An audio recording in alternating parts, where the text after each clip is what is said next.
Hello and welcome to today's webinar. A little housekeeping before we begin. Everyone is muted during the webinar. All webinars will be recorded and sent out to all attendees after the webinar has concluded. Tomorrow, the recorded webinar will be sent out to all participants. There will be a Q&A at the end of the presentation, but please feel free to ask questions during the webinar by clicking on the Q&A box at the bottom of your screen. Once the presentation concludes, I will ask the questions presented in the Q&A box. I may not get to everyone's questions, but we will do our best. With that being said, I would like to introduce you to Ruben Franco, President and CEO of the Orange County Hispanic Chamber of Commerce. Thank you, Edna, and thank you everybody for being on the call today. We do appreciate it. The Hispanic Chamber has been around nearly 35 years, helping small businesses. We now host a Small Business Development Center, which is what this program is under today with the support and partnership of Comerica. And I'm going to be introducing to you in a second here Mr. Larry Reed, Senior Vice President for External Affairs for Comerica Bank, and just a great partner, and we appreciate their leadership in helping us put on this webinar. Larry.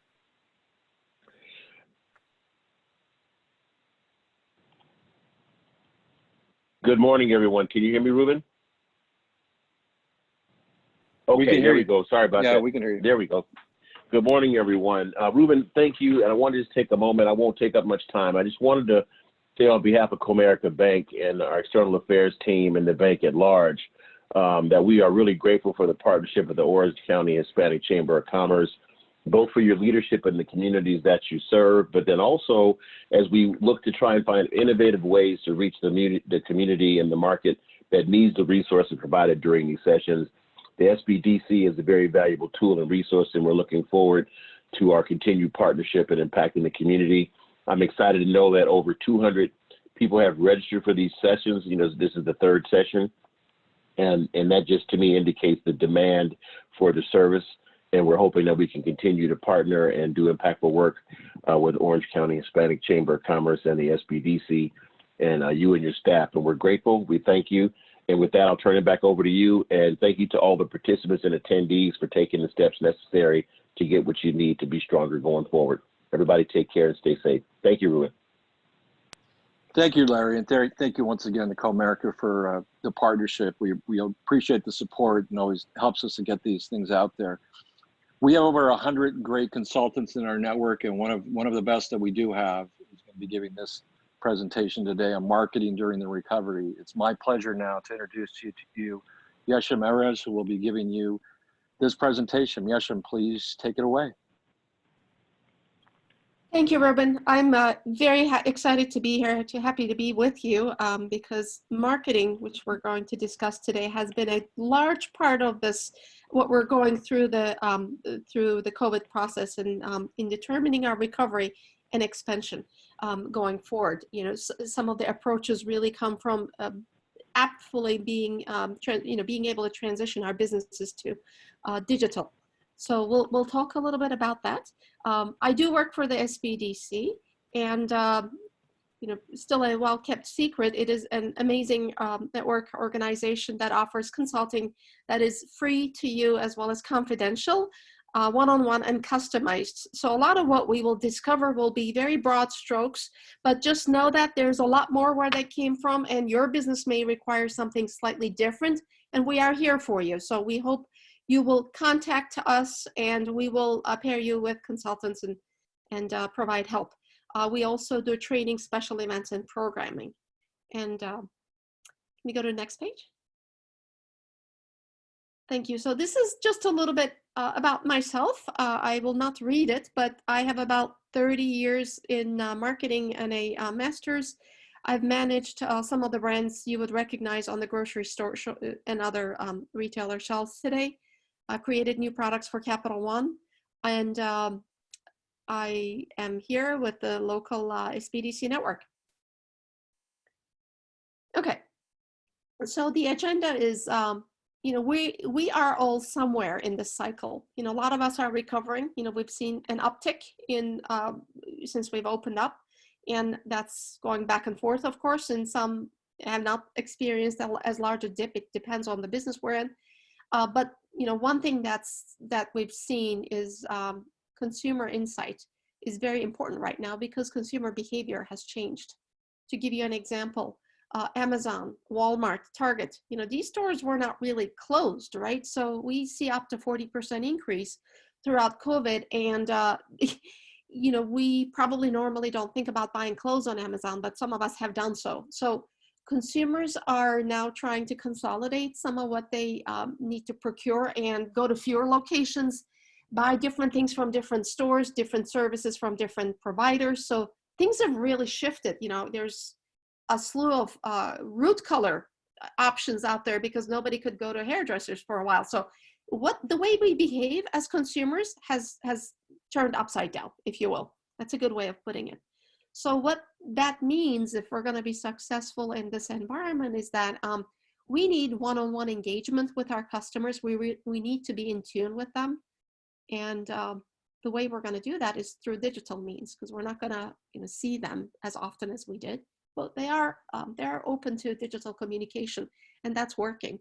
And there are some ways to work it and some ways to, some best practices we should know about. And the last piece we're going to discuss is a never stand still, never just recover, always move forward. Are there some things we could do to move our business incrementally that can assist us in the long term? We can move. Next page. Thank you. So HubSpot is an amazing organization that puts out very useful data. We follow this. So the question is, where are you in your business in the recovery process? And to what extent is your business back? I've talked to businesses who are down 90%, and that was airport concession stand owners. I've talked to businesses that are only down 20, 30%, boba tea suppliers or franchises and high traffic locations are, experiencing some downturn, but, or pizza shops. So we're still, finding business out there, for food delivery and pickup. So this is a good visual of what's happened to all of us, right? Since COVID has struck and we're on the uptick. So where are you in relation to everybody else is an important question. So some key questions for us to ask, things that, things you should be asking yourself. Do you understand your profitability by service, by product, whatever it is that you provide?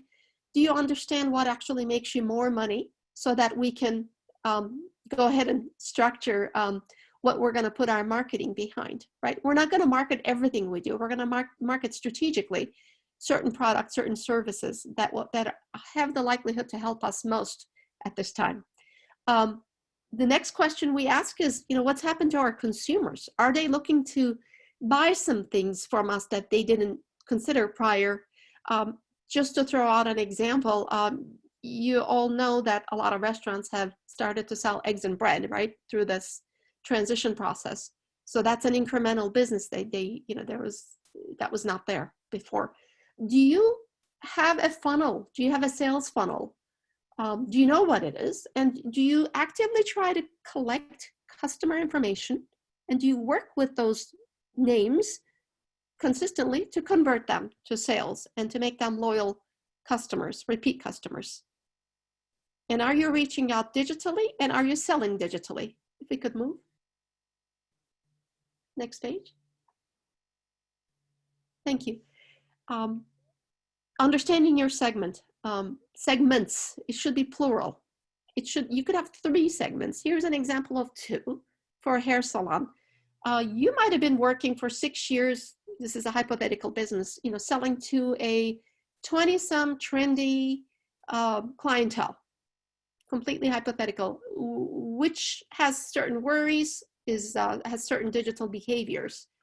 But you might actually have 25% of your customers come from a 50-plus-year-old, higher disposable income and higher education household with, female with kids that has, somebody who has completely different digital behavior, digital platforms, and different consumer needs. So this is a time where we're telling our clients to delineate. If they have 2 or 3 different segments, start to talk with them differently, because we do need to engage them. That requires that we understand those needs. So we can't do a shotgun approach anymore. Sometimes we need to take out the rifle and start talking to them, customizing our communication to their needs. And then that means we need to understand the marketing tools that enable this. Next page. Thank you. So first thing we will tell businesses is really we have a need to obtain additional consumer insight. You know, don't be afraid of the word consumer insight. You don't have to spend lots of money on, you know, market research studies. We could take a guerrilla approach. You could start by asking questions. You could use a free survey tool like SurveyMonkey, which a lot of our clients use. It does have a free version, like I mentioned. But you could also send out an email, you know, and put a survey on your social. There are free ways to do this. But ask them, you know, if they're new to you, ask them how they heard about you. If you met their expectations, if you did not meet their expectations, you know, perhaps there were things we could do better. So we need to constantly learn. And did you have the products and services those clients were seeking? We have opportunities to add anything to our merchandise mix. And where are they going after they come into your business? Are they headed elsewhere? Could we have gotten some of that business as well? So by asking questions, sending out simple surveys, and then also very important, keeping an eye on your competitors and following what they do and learning and knowing your points of difference. Next page. So the consumer-centric digital framework, which we'll go into, needs to be 4 things, at least 4 things. You do need to be consistent. Your use of Facebook versus Instagram versus the appearance of your website and the messaging on your blogs does need to be consistent. It shouldn't be handled by different people. They can be, but they should have the same objective through time. It needs to be intuitive. It needs to be informative because you're giving value back to those consumers.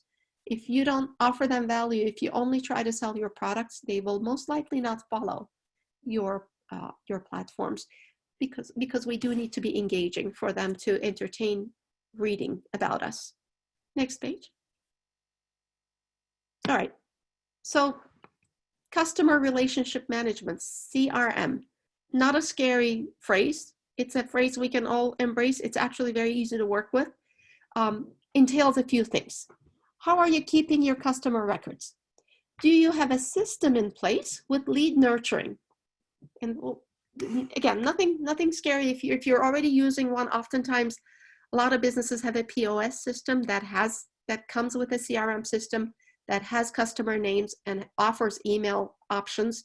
And if you don't have that in place, there are really simple solutions I'll tell you about and you can look up. But do you use email marketing?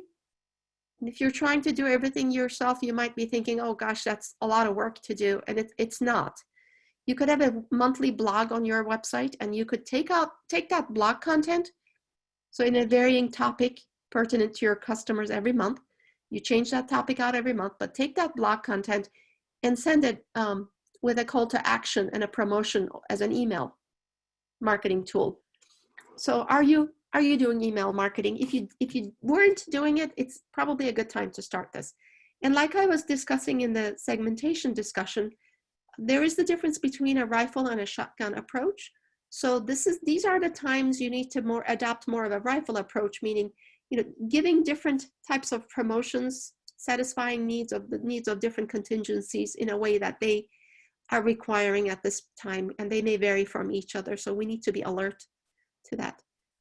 And do we, in short, systematically outreach our consumers digitally to convert them down our very own sales funnel? Next page, please. Thank you. And here's my attempt at a funnel. I could have done better, but the whole point is this. A funnel is a framework. It doesn't always work linearly. It doesn't always go from top to bottom. But if you think of it that way and systematically use your marketing tools to push people down the funnel, you will do a couple things extremely well. So it's a very helpful framework for you to think about. So how does a funnel work? There's the number one thing we have to do is keep the mouth of the funnel large. And that is your awareness. So we got to create a lot of awareness, because the more people know about you, the more they're going to convert to buying from you. right? The second piece is the effectiveness of that conversion. So let's just touch upon a couple of tools, because you have varying marketing tools you could use in any of those stages. Here I have broken this down into 3 stages for you. On the awareness, on the wide end of the funnel, do you have social followers? Do you have a customer database? For instance, I have a company, my company's database is a little over 400. You know, some of us have thousands, right? The more you have, the more engaged they are, the better.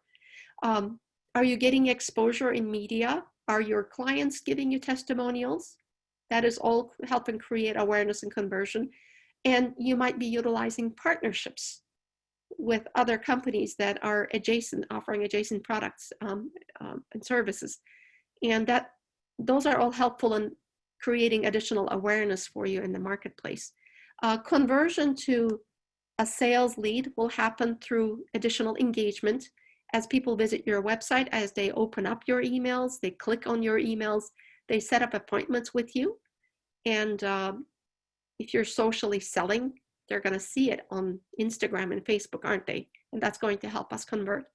And finally, are we running promotions, cross sells? Are we, for instance, a lot of fitness businesses are offering memberships and subscriptions, even among retailers. We could be doing subscriptions if you go online, right? Especially, and a loyalty program is actually a great idea to convert people into repeat purchasers. And finally, the line that comes, the arrow that comes back up to the top of the funnel is, are your loyals driving referrals? Those referrals are going to most likely convert to sales as well. So we want a lot of that business right now. So that is essentially how you manage your sales funnel. Next page, please. I see one question. I just do want to remind everybody to please put any Q&A on the box and we'll answer those. How can you have a consistent message if you're segmenting by consumer groups is a question that came up. So let's answer this. This is a really good question. Thank you for asking. Agreed. You do need a consistent brand. So that's what I mean by consistency. You should have a brand guideline that visually looks consistent. Your colors, your logo, your tonality, because a company, your business is like has a persona. It speaks a certain way. A MailChimp speaks a certain way. Salesforce speaks, much more cut and dry, and compared to MailChimp, for instance, 2 companies that do similar products, very different ends of the spectrum. So where's your business? So that is the consistency I'm talking about. You do have a value-added proposition as a business. If you don't have one, please come to us and we'll help you craft it out. That remains consistent, but within that value proposition, you may be, offering different values to different segments. So it sounds confusing, but you can actually answer to 2-3 groups of customers and still remain consistent to your brand. And thank you for asking that. That is a key point. So CRM and email marketing providers. Again, if you're one of those businesses where your POS system does not come with this feature and you're like, how am I going to email several hundred people? Here are some great options. I love HubSpot. We looked at some of their charts they generate earlier. But if you're just starting out, I use MailChimp for my business for no reason other than that, they work and they're free up to 2,000 names. And there's Constant Contact, which would be the next level up. There's Zoho and HubSpot, which allow you much more than just a simple emailing and tagging and segmentation mechanism. They allow you to marketing qualify your leads so your salespeople or yourself know who to call first, who's more likely to convert. And they're all quite easy to use, but MailChimp is extremely easy and free. So if you don't have one that you're using, I highly recommend that one as a starting point. Next page, please. Next page, please. Thank you. So email marketing, as you get involved in digital marketing, one of the things we want to remind you to do is to keep your matrix. How many emails are you sending? What % of them are delivered, opened, Did people click on them, right? And did you generate some leads? That's how we will measure whether we're successful, because we need to constantly take a look at what we're sending out, what's working, what's not, do more of what's working, less of what's not. So it's a test and learn process for marketers. Next page, please. So let's discuss your website. Your website is the core of your brand, especially at a time where people aren't venturing out as much as they used to. So just as, Reunion, there is a location literally across the street from where I reside. Great restaurant. It's fun to go there, and they're really doing a good job dealing with this right now, but here's their digital presence. So they're doing a few things very well. So I wanted to use this as a way to showcase how you can order online. You can order to deliver. You can make a reservation right online, because you don't want to just walk and wait there, right? We're not going to wait at the bar. That doesn't happen anymore. So this restaurant is really, like, without losing their brand persona, has really pivoted to what's happening right now, which I hate using the word pivot, but essentially answer to today's need, and they've been able to achieve that. Their social presence is prominent. You can buy gift cards, and you can access their menus, because what will happen is you'll want to decide before you go there. You're not going to take 20 minutes to decide over a drink these days. You want to get in, have your dinner, and get out usually. And they're making it really possible, very possible for you. Next page, please. Here's a retailer, so not a restaurant, or not a service business, a retailer, just to mix it up. Very visual. Extremely well done, e-commerce site. I believe this is Shopify. So there's a sign-in feature. There's a referral. Again, referrals and loyalty are very important, right? So you get 20% off with a referral, and they realize how to effectively work their funnel.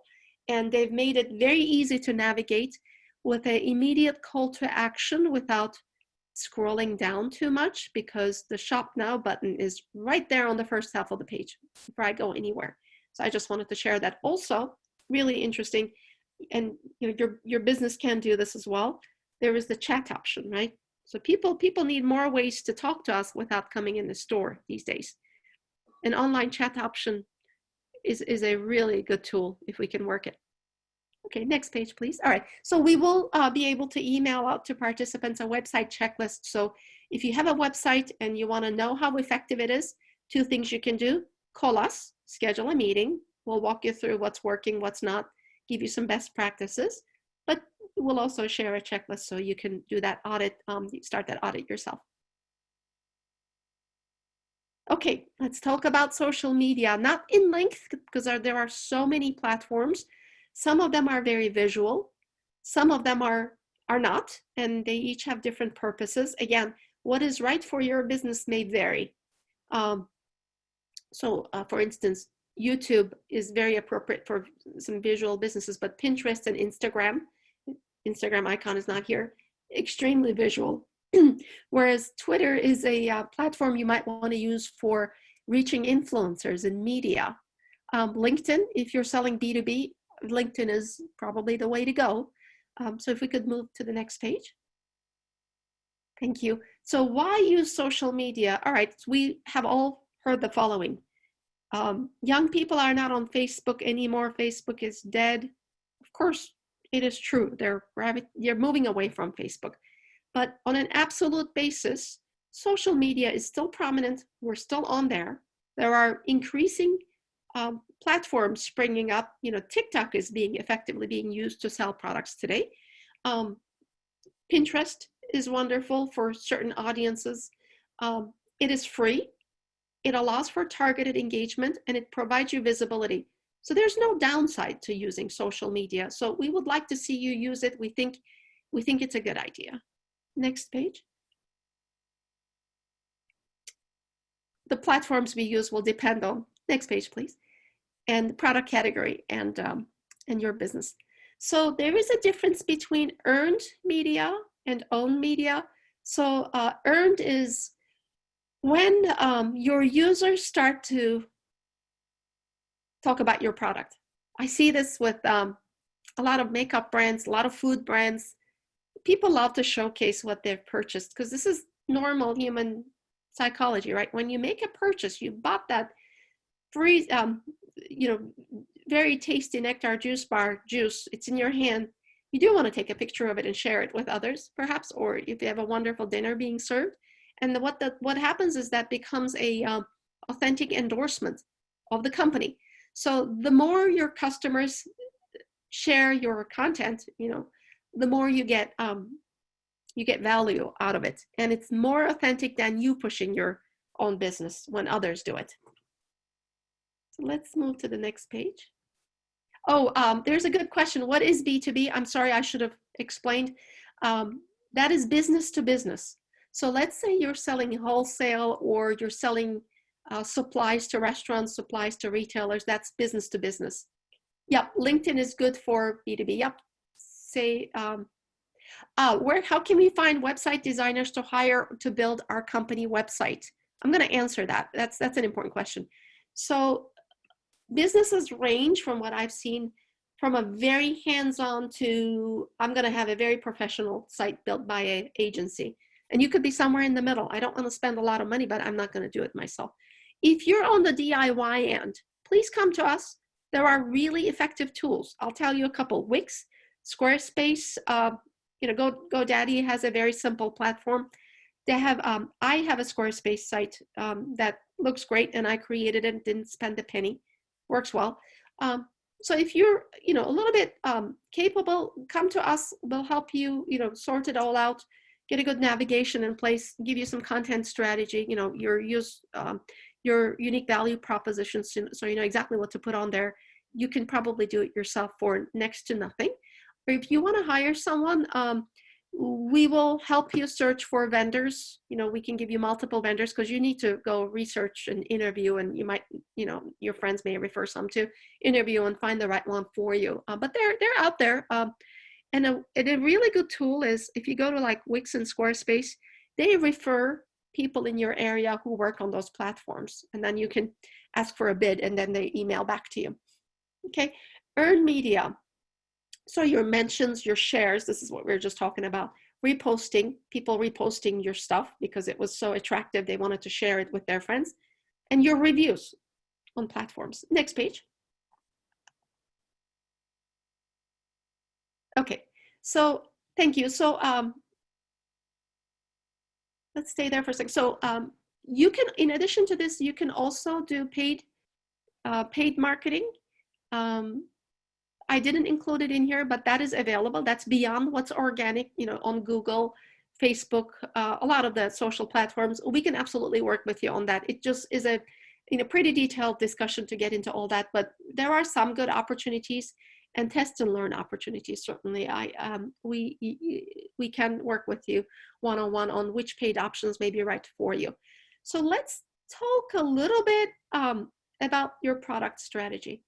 So we said in the beginning, right, there was a slide that said, do you realize what your profitability is for the various options you offer to your customers today? So do you know what you're making more money on? Do you know what is costing you, what your cost of goods are for all of your offerings, be it service or product? But the second question is, what % are you down in total, but are certain things you provide down more than others? Are you doing better with certain products, and are you aware of what those things are, by how much? Good things to measure at this junction. So what are our current gaps and how are we trending? I do want to give you an example. I'm working with a client in the Irvine area, and this is a dry cleaner, and we knew what their business was down by overall. And they have 4 or 5 different products they offer. And we took a look, and we measured all of their product sales this year versus last year. And what we found is that their retail store locations, when you take your shirts and get them dry cleaned, were down. Obviously, we all know why. Nobody's, very few of us are having to go to the office. A lot of people, there's a lot more working from home going on. And, we tend to wear t-shirts instead of shirts, so that explains it. But then what we found is that was expected, but that was down a lot. And what was pretty consistent with last year, down only a tiny bit, was home goods like draperies, rugs, other textiles. Those are dry cleaned as well. And this company had a very robust business of, you know, owning vans and doing drop-offs, not down. So the strategy we constructed for the company is to really go maybe emphasize those businesses right now, because we're not going to swim against the current here and try to get people to bring us their shirts. But what we can do is remind them, look, you know, the spring's over, you know, you've been home for 3-4 months, things are dirty. We're going to come and pick them up from you. And it's going to work well. So going into that level of nuance in the product portfolio and knowing exactly what to put your marketing oomph behind. So don't put it behind everything you do, put it behind what makes you money. Big difference. And more importantly, you do need to put in projections, because those projections will allow you, and you can work with our finance teams on this if you're unable to do it with your accountant or yourself. Take a look at, okay, where do I need to be? You know, do I have PPP monies, idle monies? Where do I need to be in terms of sales to survive and build further? By which month? You're going to be able to see your sales goals pretty clearly on your projections if you're able to put them together. But the most important question for you then becomes, are there some new opportunities for you? Believe it or not, companies have been growing during this time. Not very many of them, but some. And it's worth telling you, you know, how they did it, because you may have opportunities as well. So can we go to the next page, please? So here's a, it'll be the one before this, the red and white. Thank you. Yeah, this one. Thank you. Okay, thank you, this one. So here's a framework. You know, we didn't invent the framework, but what we did was we brought it in for this period, for this application, and suggest that this may be a good way to think about it. So what do you have? We have current customers, and we could potentially have new customers. And we also have on the other axes across the top, you have your current products and services. And then you could have new products and services we didn't use to sell. So if you think about those two variables on two across the top and down the bottom, so there emerge 4 different scenarios, right? 4 different scenarios. The first one, left-hand corner in red, where it says current customer, current product. So that is you, that is what you've been, and we're trying to recover that with some smart strategies right now. And I do want to give a couple examples of strategies, but that is going to allow you to recover, but it's not going to allow you to incrementally build. What you can do is try to offer some new products and services to the same customers you've been working with, and we would call that expansion, right? That would give us some incremental business. And I'm going to give you examples of that. So that's one vertical we could kind of think about, you know, maybe take a picture of this and then think about opportunities. Are there other products you could be providing in addition to what you're currently providing? The other thing we can do is take our current portfolio, merchandising, services, whatever we're providing, and try to provide it to new customers. Because if we're going digital, guys, if we're going digital, we have a database of people we're reaching out to.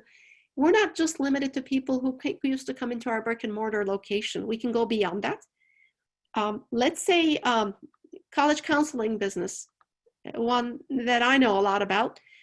If I used to do this in Orange County, which I'm based in, guess what I can do now? I can offer classes on Zoom, and I can go to New York, right?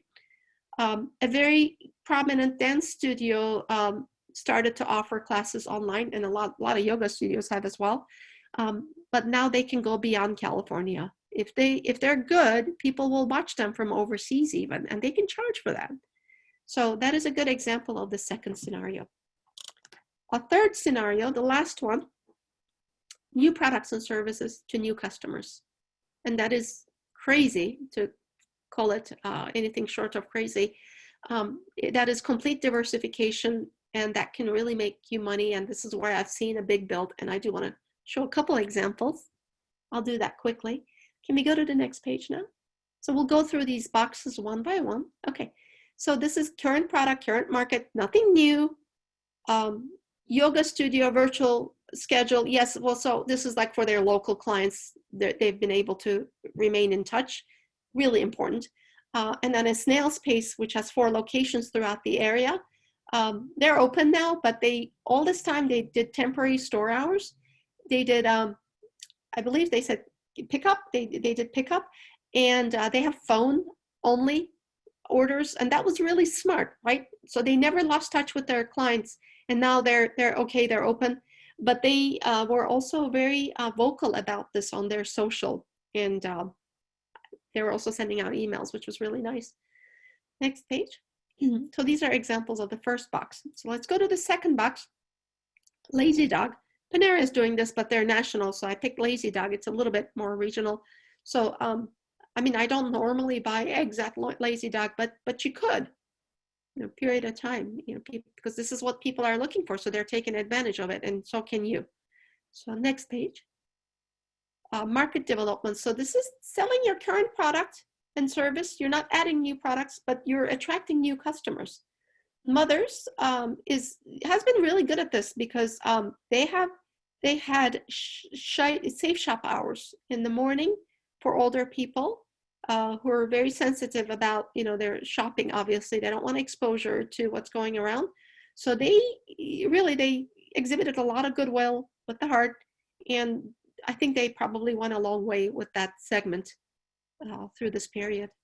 And let's look at the last box. I'm sure you're curious about that. So this is a website by, you're looking at this with me, you're going, okay, well, what's unusual about it? It's a sanitizer. So this is a client out of Brea who actually allowed me to share this with groups. They're a digital publisher, they're a printer. So they had just signed a deal with a sanitizer manufacturer to sell sanitizer for certain purposes, and they had an exclusive on this. And it just so happened that COVID broke, and then they were able to parlay this into a new brand, and they've been making money, and I'm so glad for them.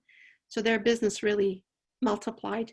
On the right is a good friend and a SBDC client who bought 2 companies about a year ago, 2 apparel companies, and nothing to do with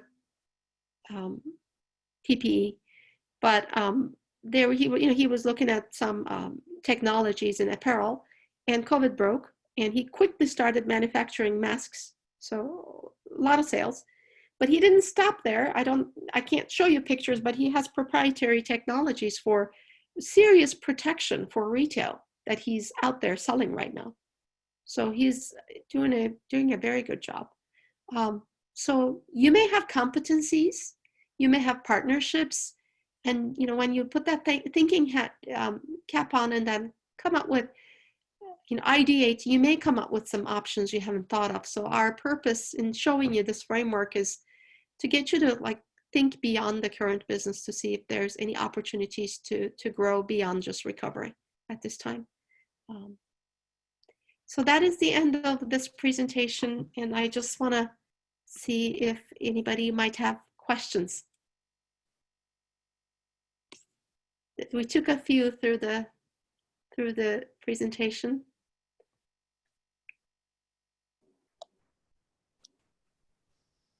Let me see.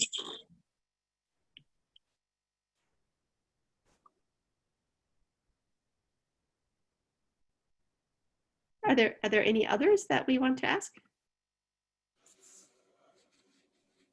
Hey, Yesham, this is Ruben. Thank you very much for that great presentation. Thank you. If you're just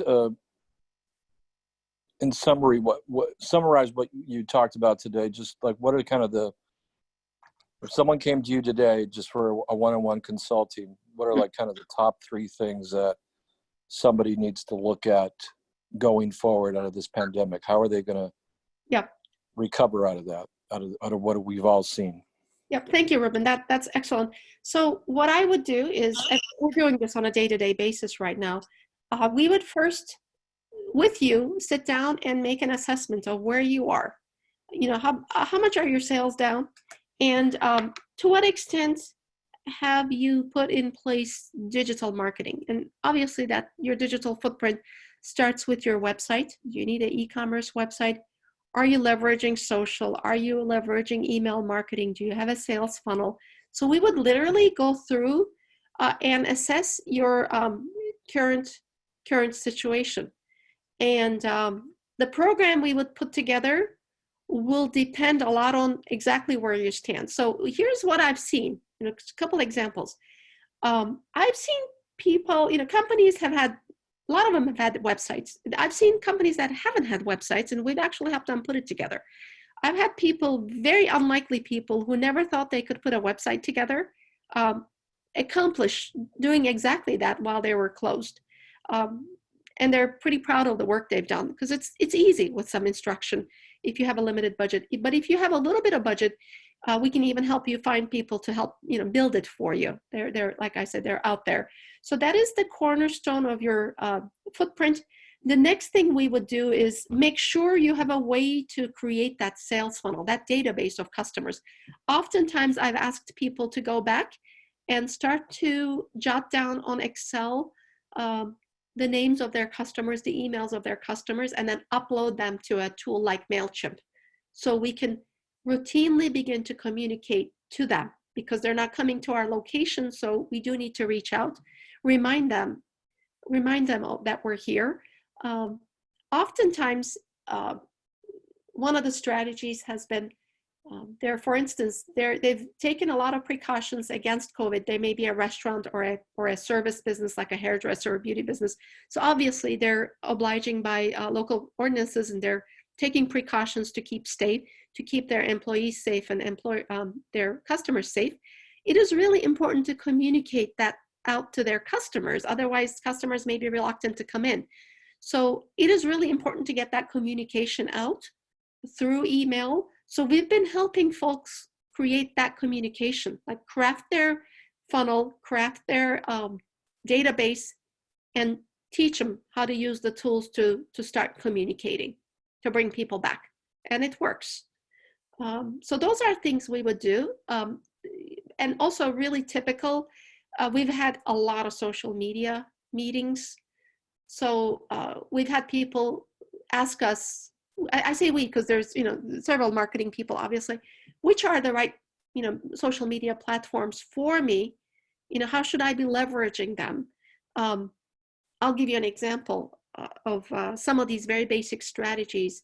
One client along the coast, which shall remain nameless, but you know, the candle manufacturer, you know, very, very great company, increased and made like it's like 300% increase in sales simply by starting to reach out. And they also got media attention, and we recorded a sales matrix for them. Their e-commerce sales finally picked up, and now they're thinking, this is a husband and wife owned business, they're thinking, geez, we have a retail business here, but maybe we should just close it and just, you know, pivot to e-commerce, because why are we paying rent? So they really started asking some new business questions as a result of those, of the very basic groundwork, digital groundwork that they've done. I hope that answers the question. I love working with that stage of where people are. So there are a couple open questions. Are we having any webinars on YouTube, and how to upload videos and get subscribers? Ooh, I actually,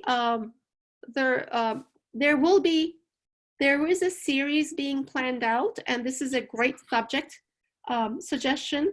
So I'd love to take your suggestion and actually work with it and potentially offer that. I'd love that idea. We haven't done something that's YouTube specific that I know of, but we really should. And I think it's an amazing marketing tool for some people, not everyone, but definitely for some. Oh, what are your marketing predictions? So I don't have an answer to this, but I'm going to think as I'm reading the question out loud to you. What are your marketing predictions 6 months from now? What do you think is going to work or continue to work as an acquisition tool strategy? Okay. This is hard to tell, and it depends. I'm not a doctor, you know, because I think it depends a lot on COVID.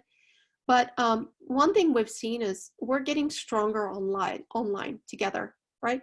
You're all here because you know there's opportunity, and SBDC can help you, and this hopefully this conversation can help you. We're gonna make this happen. We're gonna become more resilient. I think that's where purchases are going. And just to be completely transparent with you, what concerns me is the level of unemployment. So I'm thinking the overall market will shrink, but people who survive will be ones that are equipped to work online. And I don't think it's going to be just Amazon and just Walmart and just Target that are continuing healthy sales. I think small businesses are going to crack this and become apt online. So I think e-commerce websites, I think social platforms are going to continue to work to build awareness. I think email marketing will work, but here's something that's really tricky. Email marketing is way up because of all the reasons I presented, right? We all want to do it. We're telling you to do it, but you also have to do it correctly. So people who realize that marketing is not just plugging tools into place, but it's actually thinking about the consumer and their needs and meeting them, will do a lot better because they're going to rise above the clutter, because they're actually going to put out content people have a need for. So if I was going to give you any prediction or advice, it would be, don't worry about the tools out there. We can work with you. We can sort all that out. Think about your customer. And then think about your customer, and then think about your customer, and try to bring in new customers and their needs, and just focus on needs and meeting them, and then just speak to it with all the tools available to you consistently. That is my prediction. I think small businesses who do that will survive. And I'm of course worried, just like the rest of you.